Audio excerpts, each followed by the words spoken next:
Aleluia. Eu estou aqui hoje porque Deus me manteve vivo até hoje. Aleluia. Eu creio que também você tem motivo de agradecer a Deus por estar Santo vivo. é o teu nome, Não morreu Deus. durante essa semana. Mas se não sabia, dê uma olhada nos jornais e procure se informar de quantas mil pessoas morreram essa semana. A cada 3 segundos morre uma. A cada 3 segundos uma pessoa está morrendo. 99% delas sem salvação. Porque nos países onde adoram outros deuses, não há possibilidade de salvação. Aleluia, salvado é o teu santo Porque nome. sem Jesus não pode haver salvação. Amém? Eu estava hoje dando uma repassada sobre aquilo que veio ao meu coração para falar sobre uma palavra com apenas 2 letras, 2 sílabas, uma sílaba só: fé. Fé. Não dá nem de abrir a boca e fechar, já diz fé. Essa palavra é tão forte, tão poderosa, que depois nós subdividindo ela, fé, ela está muito ligada à fidelidade. Fé e fidelidade estão no mesmo barco, é o mesmo sentido. Uma pessoa infiel não pode ter fé. Uma pessoa infiel é uma pessoa incrédula. Deus não tem nenhum compromisso com quem não tem fé, porque quem não tem fé é infiel por natureza. A natureza dele é infiel. E uma pessoa com fé, ela é fiel. Nabucodonosor resolveu pôr 3 homens dentro de uma fornalha aquecida, com calor suficiente para amolecer o ferro, para derreter o ferro. Porque o fogo era aquecido 7 vezes mais forte do que o normal para matar uma pessoa. Ele ficou tão irado que superaqueceu o fogo da fornalha. Mas aqueles 3 homens tinham fé. Eles criam. Aqueles 3 homens, eles eram fiéis. Então eles tinham fidelidade. E eu gostaria muito que nesse dia eu e você também entendêssemos que Deus só tem compromisso com quem é fiel, com quem tem fidelidade. Deus não tem compromisso com quem não tem fidelidade. Interessante que quando os soldados de Nabucodonosor jogaram os homens para dentro da fornalha, esses soldados do lado de fora da fornalha morreram com o bafo, com o calor do fogo fora da fornalha, porque eles se aproximaram. Quando jogaram os homens lá, saiu fogo para fora e matou aqueles soldados que jogaram os 3 homens para dentro da fornalha. Também dentro da fornalha, as cordas que amarravam os 3 homens que tinham fé, as cordas foram queimadas. Mas nem o pelo, nem os cabelos dos homens, nem a veste deles, lá dentro da fornalha se queimou. Porque Deus tem uma proteção sobre os que são fiéis, sobre os da fidelidade. Hebreus capítulo 11, a partir do versículo 32, está escrito: mas que direi? Certamente me faltará o tempo necessário para referir o que há a respeito de Gideão, de Baraque, de Sansão, de Jefté, de Davi, de Samuel, dos profetas, os quais por meio da fé subjugaram reinos, praticaram a justiça, obtiveram promessas, fecharam a boca de leões, extinguiram a violência do fogo, escaparam do fio da espada, da fraqueza tiraram força, fizeram-se poderosos em guerra, puseram em fuga exércitos de estrangeiros, mulheres, receberam pela ressurreição os seus mortos. Alguns foram torturados, não aceitando o seu resgate para obterem superior ressurreição. Outros, por sua vez, passaram pela prova de escárnios, de açoites, sim, até de algemas e prisões. Foram apedrejados, provados, cerrados pelo meio, mortos ao fio da espada. Andaram peregrinos, vestidos de peles de ovelhas, de cabra, necessitados, afligidos, maltratados, homens dos quais o mundo não era digno, errantes pelos desertos, pelos montes, pelas covas e pelos antros da terra. Ora, todos esses que obtiveram um bom testemunho por sua fé, não obtiveram, contudo, a concretização da promessa. Agora o versículo 40 parece que não tem sentido para quase ninguém, mas aqui está o mistério do versículo 40. Provendo Deus alguma coisa melhor a nosso respeito, para que Ele, sem nós, não fosse aperfeiçoado. Então esses homens que já partiram para o céu com Deus, com o seu testemunho de fé, estão lá ainda os seus corpos na terra, ou no fogo, ou na água, aguardando a nossa chegada, para nós entrarmos juntos na perfeição de Cristo, no paraíso de Deus. Isso só é possível pela fé. Amém? Sobre fé, fidelidade, eu estava lembrando a respeito do estado do Rio Grande do Sul, Santa Catarina, né? E também de um lugar onde eu morei na década de 80, no ano de 1980, para ser exato, no Mato Grosso. E as pessoas falavam que no Mato Grosso, naquela época, as pessoas tinham o hábito da palavra. Eles mantinham uma palavra, não importasse o quanto custava. Então era comum, as pessoas não iam pedir dinheiro emprestado no banco para as suas agriculturas. E lá no fazendeiro, que tinha mais dinheiro, ele dizia: ô compadre, ele empresta aí 50 mil. E o compadre dizia assim: tu vai me pagar quando? Dia tal. A que horas tu vai me pagar? 3 da tarde. Eles emprestavam, pegavam um pacote de dinheiro, pronto, não marcava nada. Lá no tal dia, 3 da tarde, chegava a pessoa lá e pagava certinho. E quando alguém falhava, não tinha problema também. Falhava no dia, do outro dia já tinha ido para o céu, para o purgatório, porque eles matavam. Ainda existe. Porque eles tinham o hábito da palavra, eles faziam um favor, mas para pessoas com fidelidade. Se não tinha fidelidade, aparecia o morto. Aí quando eu estava lá, eles disseram: mas agora que está muito complicado. Começou a chegar aqui os gaúchos eram chamados de Paraná, até São Paulo, eles chamavam de gaúcho, para baixo, até o Rio Grande do Sul, os gaúchos. Aí não deram mais conta de matar gente, porque essa gente não são honestas. E eu fiquei assim, eu também era gaúcho, eu era catarinense, morava no Rio Grande do Sul. E eu disse: então eu tenho que me cuidar aqui, porque a fidelidade é um caráter refinado, é um caráter incontestável. Esse é o caráter do Filho de Deus, o caráter de Deus.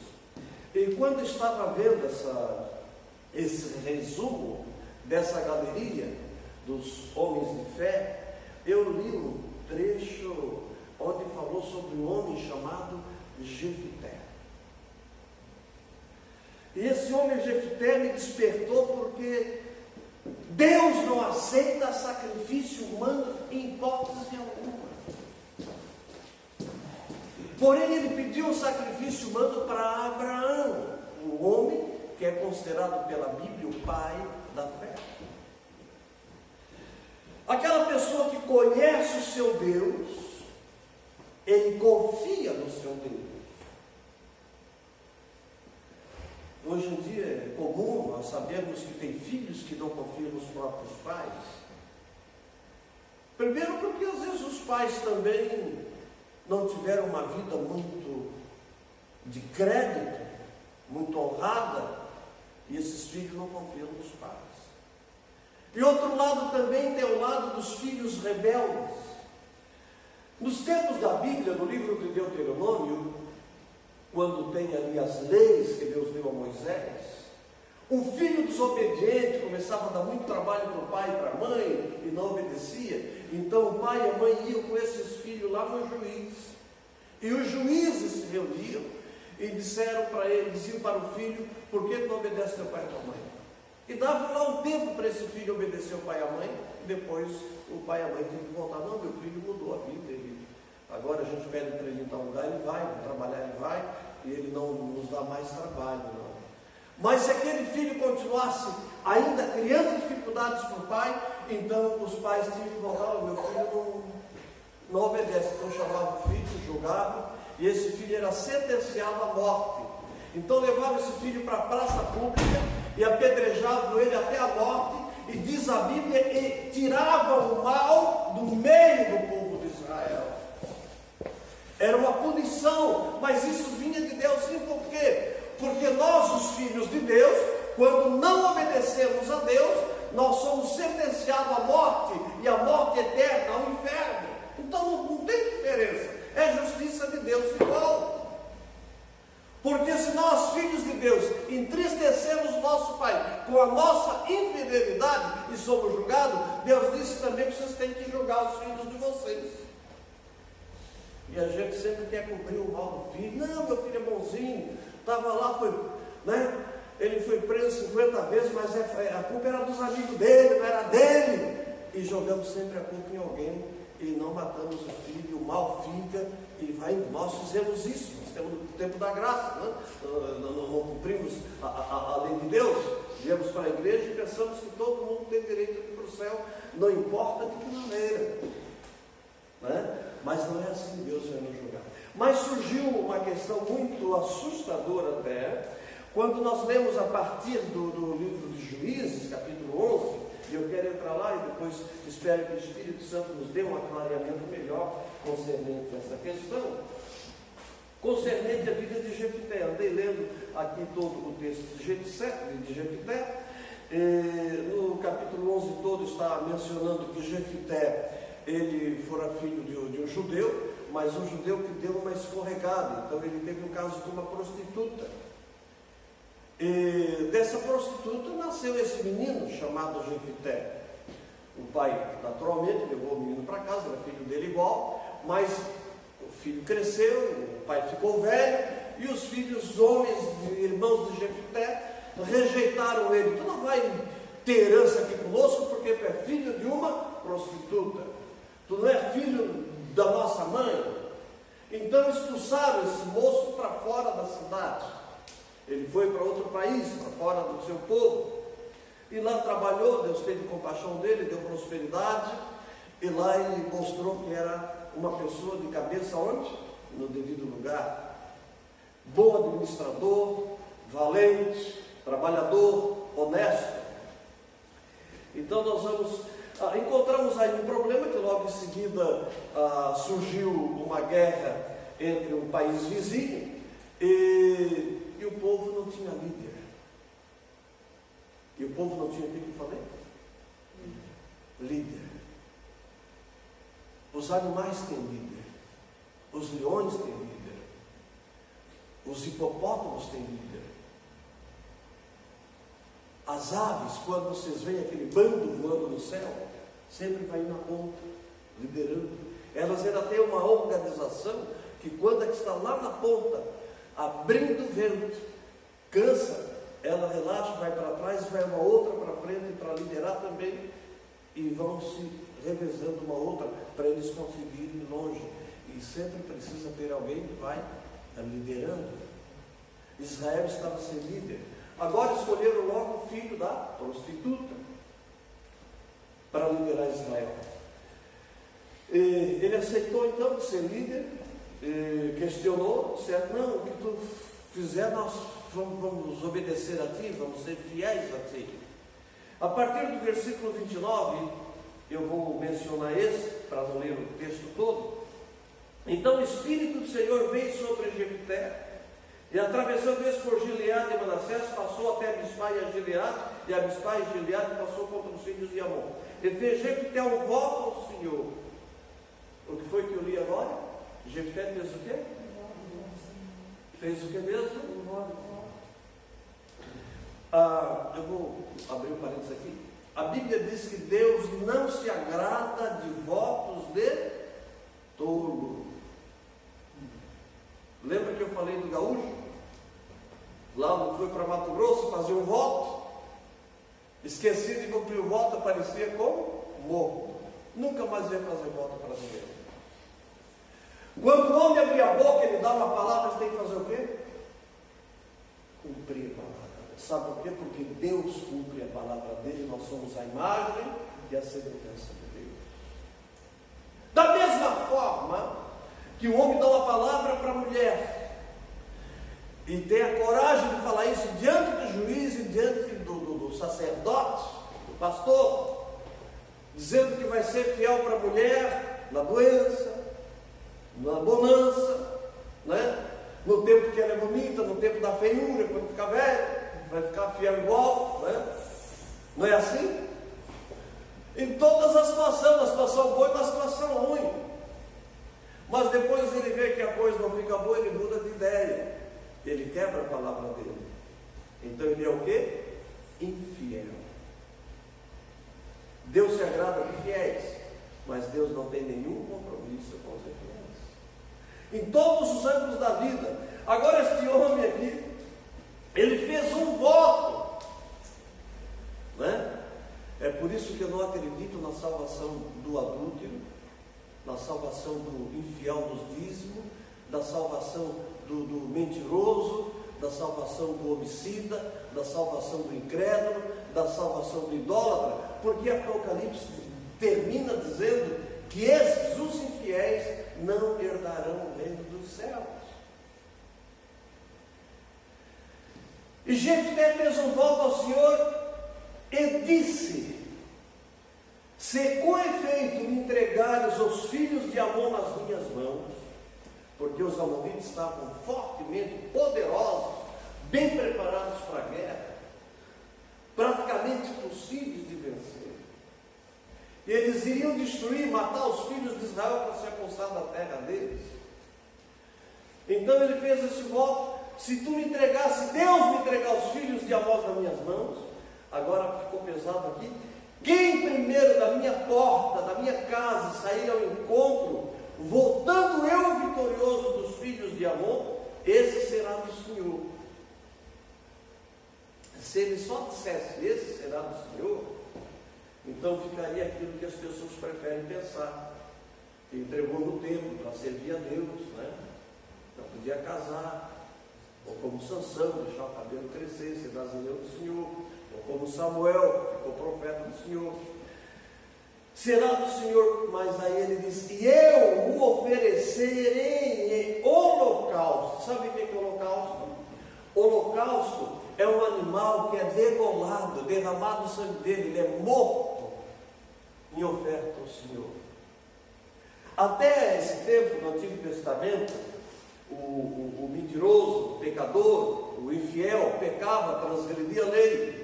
E então o pecador levava um novilho, um cordeiro, e entregava ao sacerdote, e ali punha a mão sobre a cabeça do animal, confessava os seus pecados, o sacerdote lá punha a mão sobre o animal, depois o sacerdote degolava esse animal no altar, derramava o sangue lá numa bacia, né?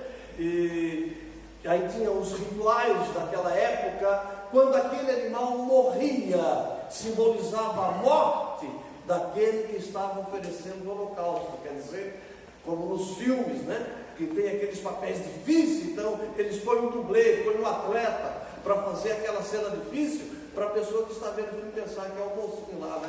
Que ficou lá só assistindo também o dublê fazer. Mas então eles faziam isso, o animalzinho inocente morria no lugar do pecador. O mentiroso mentiu, quem morreu foi o inocente do animal. E agora o mentiroso ficava sem a culpa da mentira, porque alguém levou a culpa dele. E nesse caso ele disse: oferecerei dessa forma, em holocausto ao Senhor. Vem o pensamento que ele falou isso, ele não analisou o que ofereceu. Mas ele falou. Ele falou. Né? E a natureza desse homem chamado Jefté era fiel. De fidelidade. Era honesto. Mantinha a sua palavra. E ele disse: voltando eu oferecereis ao Senhor. Versículo 32. Assim Jefté foi de encontro aos filhos de Amon, a combater contra eles, e o Senhor os entregou nas mãos de Jefté. Este os derrotou desde Arroer até as proximidades de Minite, 20 cidades ao todo, até Abel-Queramim. E foi muito grande a derrota, assim foram subjugados os filhos de Amon diante dos filhos de Israel. Vindo, pois, Jefté de Mispá, a sua casa, saiu-lhe a filha ao seu encontro, com adufes e com danças, e era ela filha única. Não tinha ele outro filho, nem filha, era única. Quando a viu, rasgou as suas vestes e disse: ah, filha minha, tu me prostras por completo, tu passaste a ser a causa da minha calamidade, porquanto fiz voto ao Senhor, e não tornarei atrás. Esse homem é destacado, faz mais de 3.000 anos, e até hoje é mencionado por Jefté com a sua fidelidade. O homem que não mudou a palavra. Lhe custou caríssimo cumprir a palavra. Mas como homem de Deus, precisa manter a sua palavra. Quantas vezes você, quem sabe eu, diz uma palavra que vale só na hora que diz, no dia seguinte não vale mais. Já mudou, disse que não disse que não era bem assim, procura dar uma endireitadinha ali a favor dele, e para vantagem para ele contra o outro, e nós fizemos aqueles arranjos desonestos, malignos, infiéis, que é a natureza diabólica, e não de Deus. Mas este homem, você faria isso? Manteria essa palavra? Pegaria o seu filho para oferecer a Deus, ou a sua filha, nesse caso, filha única? Quando nós temos um bebezinho, a gente fica tão assim mudado nesses dias. Até os avós ficam assim, parece que tornam criança de novo, tão feliz que fica. Preciosidade, não pode acontecer nada com aquele bebê. Então sempre, o bebê chora, já está lá, passa a noite sem dormir, de tanto amor, de tanto que quer bem. E depois a filha vai crescendo, é única, então tudo é dela, a herança é dela, tudo é dela. E agora ele deu a palavra para Deus. Pergunta para mim: pastor, tem diferença quando a gente dá a palavra para Deus e dá a palavra para o homem para cumprir? Pode perguntar. Não. Quem tem caráter, o caráter é o mesmo. Se nós julgamos coisas pequenas com justiça, as coisas grandes têm que ser julgadas na mesma justiça. Se eu digo que amo a Deus, não amo o meu próximo, a Bíblia diz que eu sou mentiroso, porque aquilo que eu faço para o meu próximo é o que eu faço para Deus. Se eu dou esmola para o pobre, ajudo o necessitado, eu nem estou fazendo para o necessitado tão somente, eu estou fazendo para Deus. Sabe por quê? Porque Deus é Deus fiel, é Deus de justiça. Agora Jefté diz: e agora o que eu vou fazer? Ele poderia ter deixado para cumprir a palavra dali uns 50 anos para frente, né? Se eu tivesse já bem morrendo, aí se eu morrer eu não tenho mais culpa, né? Mas na minha filha, como é que eu vou matar minha filha? Como é que eu vou passar a faca no pescoço da minha filha? Eu mesmo. Mas ele é fiel. ele fez um voto impensável. Você pode dizer, mas pastor, Deus não se agrada de sacrifício humano? Deus não aceita? Mas também nós não vimos Deus mandar nenhum profeta, porque Deus sempre tem os seus profetas. Dizer para Jefté: Jefté, eu vi a tua intenção e vi que o teu coração é propenso a cumprir esse voto. Deus não mandou nenhum profeta dizendo isso. No caso de Abraão, quando Deus pediu-lhe o filho, que está nessa galeria dos heróis da fé, quando ele foi para tocar a faca, para matar o Isaque, oferecendo a Deus o que Deus havia pedido, Deus disse: não faças isso. E lá tinha um cordeiro que apareceu preso pelo chifre, umas galhadas de erva, de mato que tinha ali. E então Abraão disse: olha, Deus preparou para si o cordeiro. Mas nesse caso foi o único sacrifício humano mencionado na Bíblia. Deus não podia aceitar isso. Ei, quantos aqui são felizes pela morte de Jesus? Eu vou dizer, pela morte eu não sou feliz. A morte dele, porque aquela morte era para ser a minha morte. Mas Deus também ofereceu em holocausto o seu próprio filho para salvar a minha e a tua alma. Ele viu que o homem teve a coragem de oferecer a Deus. Pastor, o que aconteceu para que essa moça fosse ofertada a Deus foi que Jefté sabia que se ele não fosse lutar contra os filhos de Amon, e os filhos de Amon viessem, iriam matar tanto a filha dele, como o povo de Israel, seriam todos mortos. O voto que ele fez a Deus, Deus deu uma vitória tão forte, que os homens receberam uma força sobrenatural. E os amonitas lá, os filhos de Amon, eles foram enfraquecidos. E assim os filhos de Israel conseguiram vencer e matar, destruir os inimigos do povo de Deus. E o povo de Deus foi salvo. Eu pensei, mas por que isso? Porque também Deus resolveu sacrificar o filho dele para que nós fôssemos salvos com a morte dele. Morreu de fato o sacrifício desse fiel, homem de palavra, esse Jefté. Mas toda a nação de Israel sobreviveu, porque os inimigos de Israel foram mortos e sobreviveram os filhos de Israel. Um foi sacrificado, mas todo o povo foi salvo.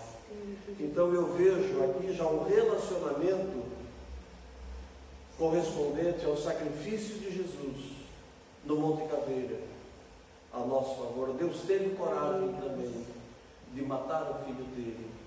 E matou por quem? Matou pelas nossas mãos. Não pensa tu que era a mão dos outros que estava lá. Porque se tu estivesse naquele tempo trabalhando lá no exército romano, e tu recebesse a ordem, tu ia lá cumprir certinho, tu ia pegar aquele martelo, o cravo, ele ia contar vantagem, ia cravar nas mãos, nos pés de Jesus. Tu mesmo, eu mesmo, iria pôr aquela coroa de espinho na cabeça de Jesus, ia fazer isso, sabe por quê? Porque a natureza humana, por si só, ela é má. Ela tem prazer no sofrimento dos outros, mas ela quer sempre levar vantagem sobre ela não se importa com os outros. Essa é a natureza humana. É por isso que as nações, uma guerreia contra outra, sem cessar. É por isso que há assaltantes, é por isso que há crimes. Porque o mundo é do diabo. A Bíblia diz que o mundo passou para o maligno. O mundo não se volta para Deus. Como assim, pastor? Se entende no mundo um povo que não pertence ao mundo, um povo que é chamado de eclésia. A palavra igreja, que significa eclésia, significa chamado para fora. Nós estávamos no mundo, mas nós não somos do mundo. Nós andamos aí no meio do mundo, porém o mundo não anda dentro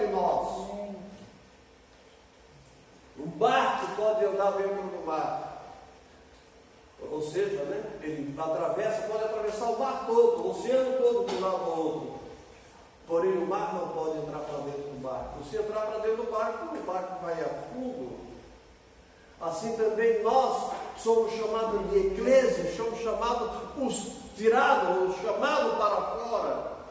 Nós saímos do meio do mundo e Deus nos chama de povo seu, povo santo, povo zeloso e povo de boas obras, povo de fé, povo fiel, povo santo, quer dizer, povo de fé, povo que não tem nada a ver com o comportamento do mundo. Pode trazer as personalidades humanas mais famosas em qualquer lugar aqui, tanto da Bélgica, eu não vou lá, não tem nenhum, meu coração não é atraído por isso. Porque o mundo saiu de dentro do meu coração. Mas as coisas de Deus me atraem. Então, por isso que tem diferença entre a igreja e o mundo, filho de Deus e filhos do mundo. Os filhos do mundo são chamados pela Bíblia ao mesmo tempo de filhos do diabo. Mas os filhos de Deus, eles têm desejo de andar com Deus, de viver para Deus, de ouvir a palavra de Deus. E ainda mais, aqueles filhos que se aplicam a Deus, eles ouvem e obedecem a palavra de Deus. Existem também aqueles que ouvem a palavra, porém não são aptos para obedecer a palavra de Deus. A filha de Jefité pediu ao pai: então deixa eu ir chorar minha virgindade e ir com as minhas amigas pelos vales e me dá 2 meses para mim chorar minha virgindade com as minhas amigas, me despedir delas, e depois, meu pai, cumpra o teu voto. Era uma filha o quê? Às vezes a gente tem filho, a gente diz: meu filho vai para a igreja, nem para vir para o culto não vem. Tem tudo, todo conforto, que às vezes o pai ajuda, o pai dá, mas nem para aquela minha filha, eu tenho que te oferecer para Deus, eu vou te degolar no lugar do carneiro, porque eu disse: tu votou ao Deus, meu pai, votei, então tu deve cumprir o voto, meu pai. Mas meu pai, deixa eu ir chorar minha virgindade por 2 meses. Você pode ler todo esse capítulo 11 e o capítulo 12 do livro de Juízes, que você vai ver isso. A mocinha ficou lá, virgemzinha, 2 meses. Depois eu falei: meu pai, já estou pronto. Eis aqui a serva de Deus. Oferece o teu sacrifício a Deus. E o pai então ofereceu ela para Deus. Deus aceitou sim. O que aconteceu com a filha? O corpinho dela ficou ali na terra. Mas na mesma hora Deus recebeu com preciosidade no reino celestial. Vai lá no paraíso, pergunta para ela: ô filha de Jefité, queres voltar para o teu corpinho de novo lá para casar, para sair do paraíso? Ela não vai querer. Ela vai dizer: eu sou preciosidade de Deus. Aleluia. Foi ofertada para meu pai a Deus, eu sou de Deus. Glória a ti, Jesus. Assim também o Senhor Jesus Cristo, quando o Pai permitiu que ele viesse aqui, ele atraiu para ele o pecado de todos nós, quando ele foi pregado lá no Monte Caveira. Aleluia. Toda a maldição nossa, desde o nosso nascimento até o último dia da nossa vida, ele atraiu para ele lá no Monte Caveira.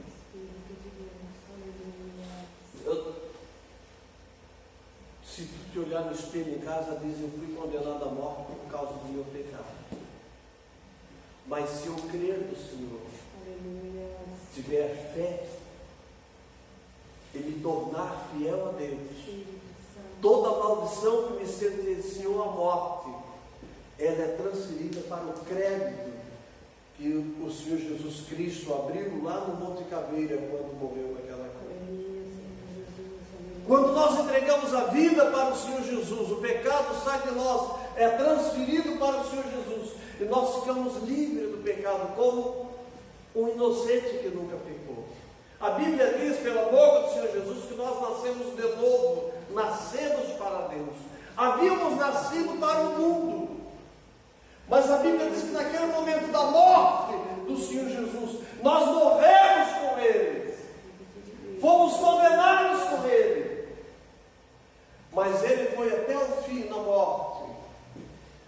depois venceu a morte. Santo. Ele venceu o inferno. E ele ressuscitou o terceiro dia. Entendemos que ele desceu até lá no inferno. Porque ele levou os pecados de todos nós com ele. Mas chegou lá e pôs o pé na cabeça de Satanás. Deu o brado da vitória e disse: eis que todo o poder me foi dado no céu e na terra. Vencendo a Satanás, ele volta para o corpo 3 dias depois, ressuscita, o corpo recebe a cura imediata de todos os hematomas, a podridão que estava começando, as feridas do corpo, os grandes ferimentos foram sarados, o corpo recebeu um renovo, a ponto de os discípulos olharem para o visual dele e não reconhecerem mais. Ele apenas ficou com algumas marcas. Quais foram as marcas? As marcas dos cravos nas mãos e nos pés. E nos prometeu de estar conosco todos os dias, até o final dos séculos. Sempre estarei convosco, disse ele. Ele ainda disse mais no capítulo 14 do Evangelho de João. Eis que eu vou preparar lugar, mas antes de preparar lugar, ele olhou lá para dentro de ti, lá para dentro de mim, ele olha lá no fundo dos olhos, ele vai lá no disquete onde está registrado ali as tuas memórias, as tuas angústias, Aleluia. a história da tua vida, eu fazendo aquilo, tu fazendo aquilo, e pensa que ninguém viu, que ninguém sabe, ele sabe, ele olha lá dentro e diz: para ti não tem jeito mesmo, estás perdido mesmo. Oh, Deus. Ele ainda poderia dizer com toda a segurança: tu não presta mesmo. Tu não fosse fiel nem para o teu pai, nem para a tua mãe, aqueles que te geraram. Muito menos para Deus, nem para a tua mulher, ou nem para o teu esposo, nem para os teus filhos, nem para os teus amigos. Tentasse enganar até os teus professores na escola. E ele poderia fazer o jornal todo, né? Ia faltar folha, né? Ia faltar papel no mundo para escrever as nossas maldades. Espírito Santo. E sabe de uma coisa? Ele estaria fazendo isso com toda a razão. Santo, Jesus. Mas ele olhou lá para dentro dos nossos olhos e disse: olha, mas não se turbe, não fique perturbado, não. Espírito de Deus. Não te entristeça. Aí ele tem a proposta, aquela coisa com o óleo, né? A unção de Deus, né? Ele diz: não se turbe o vosso coração, credes em Deus, crede também em mim. Só tem que crer. Para mudar, cambiar, para mudar a tua vida, para mudar a minha vida, ele só disse: é necessário crer que todo o meu sacrifício não foi sem causa. Aleluia. Se a filha de Jefité trouxe a salvação para o povo de Israel, o sacrifício daquela mocinha, o do Filho de Deus trouxe a salvação para todo, em todas as eras, nos tempos para trás e nos tempos futuros. Ele trouxe a salvação para todos nós. Ele disse: crede em Deus, crede também em mim. Não é isso, não terminou aqui a vida. Na casa do meu pai há muitas moradas. Se não fosse assim, se fosse de outra maneira, eu também teria dito: eis que eu vou preparar lugar. Quando eu for e preparar lugar, eu virei outra vez. Aleluia. E vos levarei para mim mesmo. Aí ele disse, agora ele fala como Deus Criador, Deus Eterno: para que onde eu estou, o que é que ele disse? Ele não disse onde eu estarei, porque naquele mesmo tempo, Deus Pai, Deus Filho e Deus Espírito Santo, um Deus único, estava lá no céu e também estava ali na terra falando com os homens. Porque Deus é Deus onipresente. Ele disse: para que onde eu estou, estejais vós também. Aí sempre tem os incrédulos na igreja, aqueles da dúvida, aqueles que sempre vêm questionar. Não, mas não pode ser bem assim. Aí que se converte. Nós não sabemos para onde vai. Como é que nós vamos saber o caminho? Ei! O Evangelho não é complicado. É complicado para aqueles que não têm a graça de obedecer. Porque é simples, ele só diz: obedeça, crê. Aí ele disse: eu sou. Quando ele disse eu sou, ele se manifestou como ser criado, que falou para Moisés lá, quando a sarça incendiou, porém não queimava, e a voz falou com Moisés, disse: eu sou. Moisés disse: mas eu vou dizer que quem me enviou falar com o faraó? Diga o eu sou. Eu sou o verbo ser, o autoexistente. Sem ele você não existe. Sem ele não há flores. Sem ele não há vegetais. Sem ele não há oxigênio. Sem ele não há os seres nos mares. Porque ele eu sou, o Criador de todas as coisas, o Criador do ético, do ser humano. Eu sou. Eu sou a verdade. Querem saber a verdade? É só ler a Bíblia, ele é a verdade. Aqui está a verdade. As dúvidas vão sair, a mente vai abrir, e tu vai ter uma visão do que é a verdade. Eu sou o caminho, sou a verdade. Eu sou a vida. Ele está dizendo: você só tem que me obedecer, é só me seguir, porque eu estou conduzindo vocês para o céu. Mas ninguém pode ir para o céu sem ele. Nem os anjos podem nos levar para o céu. Chegou os anjos, fizeram uma visita para Cornélio. E Cornélio: agora como é que eu faço para ser salvo? Para tu ser salvo, tu tem que ir lá falar com o pastor. Manda chamar o pastor Pedro. O pastor Pedro vai te ensinar como é que tu deve fazer para ser salvo. Mas nós, os anjos, nós não temos essa ordem, não. Nós não temos essa autoridade. Essa autoridade de falar a palavra de Deus, de ensinar, está nos pastores de Deus. Eles vão dizer para ti o que tu deve fazer para ser salvo. E os anjos falaram, ele mandou os soldados lá buscar Pedro. E Pedro não iria, porque ele era um gentio igual eu e você, que somos gentios. Mas Deus mostrou um lençol com animais impuros para Pedro, e tinha lá porcos, tinha os animais que pela lei não se poderia comer, porque contaminaria o povo de Israel. E agora diz: olha, Pedro, mata e come. Nunca pus coisa impura na minha boca, Senhor, e não vou pôr. Veio de novo o lençol pela segunda vez: Pedro, mata e come. Não, Senhor, não tenha por impuro aquilo que eu purifiquei. E agora Pedro, então, quando está tendo essa visão pela segunda vez, agora os soldados batem a porta. Olha, o centurião Cornélio manda te chamar. Deus disse: olha, eu já te mostrei a visão. E ele: sim, Senhor. Ei, cristão foi feito para obedecer a Deus. Quem não obedece não é cristão. Pastor, quem não obedece, o que a Bíblia diz que é incrédulo. Incrédulo não entra no céu. Incrédulo é o que não crê. Quem não crê não obedece. Só crê aquele que obedece, aquele que crê. Aquele é cristão. E agora o Pedro acompanha os homens e chega lá e diz para Cornélio: ensina a palavra de Deus como vocês estão ouvindo nesta manhã, e não foi nada diferente. Aí então, e agora o que nós precisamos fazer? Pastor Pedro, vocês precisam ser batizados nas águas, para cumprir toda a justiça, o que Deus mandou. O próprio Senhor Jesus foi batizado nas águas. João Batista foi quem o batizou. E nós todos os apóstolos somos batizados nas águas. Se não for batizado nas águas e não participar da Santa Ceia, não tem como ir para o céu.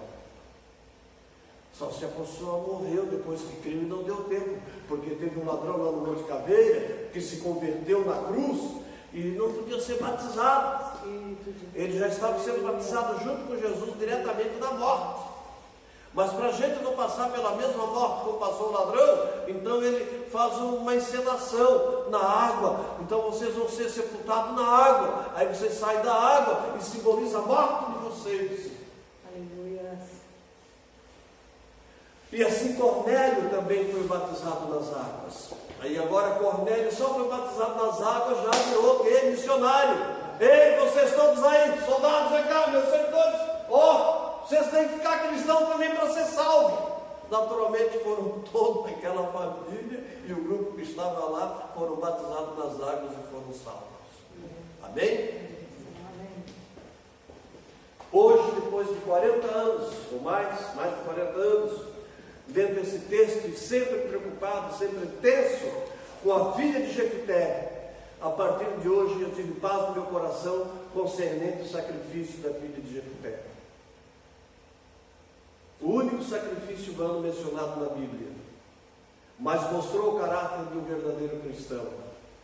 O cristão é aquele que tem fé, aquele que cumpre, aquele que obedece. O cristão que não tem fé, ele não consegue evangelizar ninguém, ele procura se esconder, ele não diz que é cristão para não se comprometer, ele tem vergonha de dizer que é cristão, ele não mostra Cristo na vida dele. Onde ele está trabalhando, ele faz de conta que não é cristão para ele poder ir com os outros também.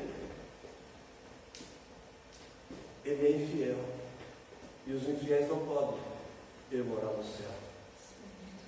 Infiel não tem pacto com Deus.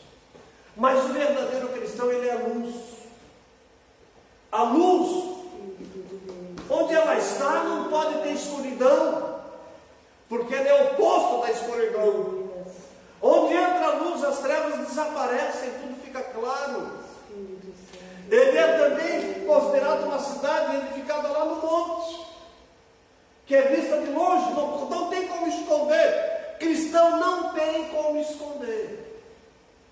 Eu, quando me converti a Deus, eu comprei uma Bíblia bem pequena, eu colocava no bolso do paletó, eu pegava o ônibus aqui, ninguém sabe que eu sou cristão. Eu devo ser um agente secreto de Deus, então. Um dia na igreja, pediram para mim ler o texto da Bíblia, eu abri a minha Bíblia, e como ela era bem pequenininha, eu fui olhar, sumiu tudo as letras, ficou tudo embaciado, eu não vi nada. E eu morri de vergonha, apanhei de Deus, fiquei uma noite toda chorando, e o dia todo também, fui para debaixo da cama e pedi a morte, tanta vergonha que senti de Deus. E comprei Bíblia grande, quando eu pegava os autocarros, eu ia com a minha Bíblia. Eu sou cristão, eu sou luz de Deus, eu não posso me esconder de Deus, eu tenho que representar Deus onde quer que eu esteja, porque a luz de Deus brilha na minha vida. Eu preciso mostrar para o mundo que Cristo está na minha vida. Por isso que Paulo disse: Cristo em vós, a esperança da glória. Eu devo falar de Cristo para todas as pessoas, porque está escrito: aquele que se envergonhar de mim, eu também me envergonharei dele naquele dia, diante de Deus, Pai dos anjos. Então eu não posso me envergonhar. A Bíblia diz que os tímidos não entrarão no reino dos céus. Que tipo de tímido é esse? Não é aquele tímido que é tão tímido que não pega, não. É aquele que tem vergonha de apresentar o Salvador dele a outros. Esse é tímido. Então eu sou luz que sou colocado no velador. O cristão é luz, ele é fiel, a luz dele brilha na vida dele. Por isso que Ananias, Misael e Azarias não tiveram vergonha, mesmo com a ameaça de suas vidas. Quando disseram: vocês têm que se dobrar, quando a buzina tocar, isso ordenou Nabucodonosor, e eles disseram: não posso fazer isso, porque está escrito na lei do Senhor que nós, o povo de Deus, não podemos nos dobrar diante de imagem de escultura. Sendo assim, ó rei, tão certo como vive o Senhor, nós não nos dobraremos diante da imagem que tu construíste, porque nós temos um Deus. Só diante dele nós podemos nos dobrar. O fogo mataram os guardas, como eu já falei, queimaram as corpas, mas não conseguiram matar esses três moços, Ananias, Misael e Azarias, porque eles eram luz de Deus. eram fiéis, eram zelosos pelas coisas de Deus. Queridos, quem não tem zelo pela palavra de Deus, quem não tem zelo pela casa de Deus, quem não tem zelo pela obra de Deus, não tem como morar no céu, porque não pode entrar no céu quem não for fiel a Deus, quem for incrédulo, quem for maldizente, quem for mentiroso, quem for adúltero, quem for fornicário, não pode entrar no reino dos céus. Quem for homicida, quem for ladrão, não pode entrar no reino dos céus, mas entra no reino dos céus os fiéis. Esses vão morar no céu. Por isso Jesus disse: olha, tu não tem que te preocupar, tu só tem que relaxar. Tu não tem que te preocupar nem com a tua vida, nem com a tua comida. Tu só tem que ser fiel a Deus, porque dos fiéis Deus cuida. Quando o fiel fica enfermo, sabe o que acontece? Ele ora a Deus, não é que Deus cura? Quando falta comida para o fiel, ele ora a Deus, não é que Deus abre uma porta e ele nem sabe como? Eu até hoje eu não sei como é que eu pago as minhas contas, e são muitas, nem parecem contas de uma família normal. Mas quando entra a aflição, Deus levanta e vem o socorro do céu e cobre as minhas necessidades, como da igreja de Deus também. O desejo do meu coração é que você venha ser fiel a Deus. Mude a maneira de pensar, mude a maneira de agir, mude o comportamento. Olhe para a tristeza da vida daqueles que são infiéis, que a nossa experiência diz que não dá em nada, não chega a lugar algum. Tem uma vida triste, um final triste, um final angustiante, um final sem nenhuma perspectiva, sem nenhum brilho, sem contentamento, sem paz. Mas contempla a vida de alguém fiel a Deus, até na morte. Se olhar para o corpo de um filho que faleceu, sendo filho de Deus, fiel a Deus, você não vai ver tristeza, não vai ter pavor nos seus olhos. Você vai encontrar brilho, vai encontrar paz, vai encontrar uma afeição de paz, de contentamento, até na hora da morte. Porque na hora da morte ainda, o homem ou a mulher, quando morre, vê que espírito está vindo para buscar a alma dele. Ele vai sentir paz, ou ele também poderá sentir pavor na hora da morte. Porque a palavra de Deus diz que o nosso espírito testifica com o mesmo espírito que nós somos filhos de Deus. Mas que tipo de espírito está tendo liberdade dentro do meu ser? Se for o Espírito de Deus, o Espírito da fidelidade, eu vou ter paz. Mas se não for esse Espírito, eu tenho todo o direito, enquanto ainda há oportunidade, de converter o meu coração a Deus, de entregar minha vida a Deus. Porque está escrito na palavra de Deus: entregue o teu caminho ao Senhor. Isso no Salmo 27. Confia nele e o mais tudo ele fará. Sabe o que é tudo? Tudo é tudo. Deus veste os seus filhos. Deus dá saúde para os seus filhos. Deus faz um velho de 60 anos pensar que ele tenha a saúde de uma pessoa de 30 anos. Deus pode fazer isso. Deus dá longevidade. Ele fez Moisés trabalhar para Deus, andar com Deus até 120 anos. E diz a Bíblia que nem precisou usar óculos como eu. Levou vantagem grande sobre mim. Claro, era muitíssimas vezes mais fiel do que eu. Nem os olhos enfraqueceram. Com 120 anos ainda podia ler e escrever normalmente. Diz que o vigor não desapareceu. Diz que os filhos de Israel, quando caminharam 40 anos pelo deserto, até o sapato crescia no pé, não gastaram-se as roupas. Porque Deus conserva os seus filhos. Viver com Deus é um milagre constante.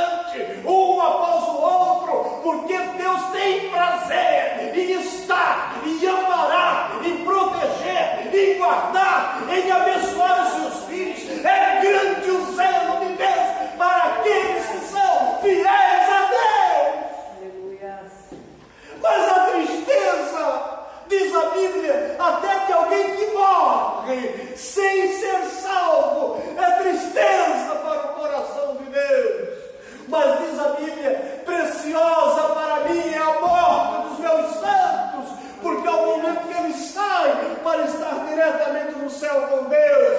É um prazer, uma alegria para Deus receber os seus filhos no seu paraíso celestial. Vale a pena ser fiel, vale a pena ter fé, vale a pena esquecer da nossa natureza, dos nossos pontos de vista pecaminosos, os pontos de vista deturpados, o ponto de vista da humana, tem pessoa que diz assim, porque comigo é assim. Vai ser contigo assim, até lá no inferno também é assim. Nós temos que dizer, a maneira que Jesus quer, essa é a maneira que serve para a minha vida. Quem tem que mudar não é Jesus, não é a palavra, eu que tenho que me mudar com Deus e melhorar a minha vida com Deus. E se eu não tenho força, Deus já falou comigo, Ele está aqui para ter essa possibilidade. Aleluia. Eu creio que Ele pode fazer isso por mim. Ele pode fazer isso por ti. A partir de hoje, aleluia, espero que o Espírito de Cristo tenha toda a liberdade dentro do teu ser e do meu ser. Porque o Espírito de Cristo, Ele é a fé perfeita. E se Ele tem liberdade na minha vida, se eu posso aconselhar, ou seja, receber deles conselhos, Ele tem muito prazer assim eu fazer, a minha vida vai ser uma vida de fé. Uma vida que vai agradar a Deus. Uma vida em que Deus vai estar presente. E eu vou chegar lá. Eu vou entrar na porta do céu e morar com o Senhor durante a eternidade. Amém? Deus seja louvado. Vamos ficar de pé e orarmos a Deus. Eu quero passar a conclusão para a pastora Edione. Pode estar se aproximando.